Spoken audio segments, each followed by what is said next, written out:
அதன் பின் மரியா புறப்பட்டு யூதேய மலைநாட்டில் உள்ள ஓர் ஊருக்கு விரைந்து சென்றார். அவர் செக்கரியாவின் வீட்டை அடைந்து எலிசபெத்தை வாழ்த்தினார்.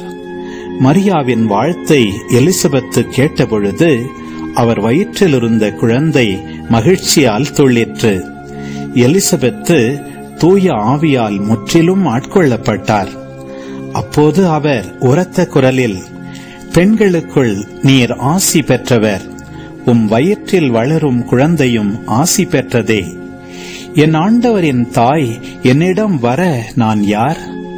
உம் வாழ்த்துரை என் காதில் விழுந்ததும் என் வயிற்றினுள்ளே குழந்தை பேருவகையால் துள்ளிற்று.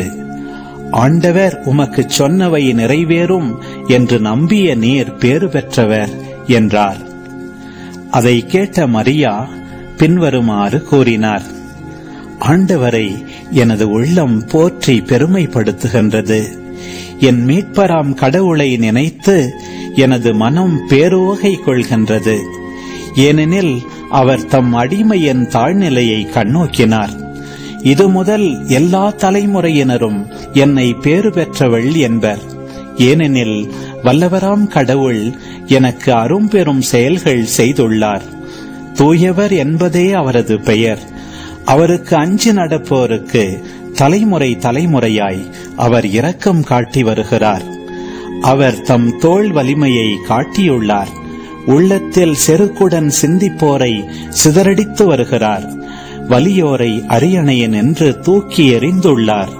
தாழ்நிலையில் இருப்போரை உயர்த்துகிறார். பசித்தோரை நலன்களால் நிரப்பியுள்ளார். செல்வரை வெறுங்கையராய் அனுப்பிவிடுகிறார். மூதாதையருக்கு உரைத்தபடியே அவர் ஆபிரகாமையும் அவர் தம் வழிமரபினரையும் என்றென்றும் இரக்கத்தோடு நினைவில் கொண்டுள்ளார். தம் ஊழியராகிய இஸ்ரவேலுக்கு துணையாக இருந்து வருகிறார். மரியா ஏறக்குறைய 3 மாதம் எலிசபெத்தோடு தங்கியிருந்த பின்பு தம் வீடு திரும்பினார்.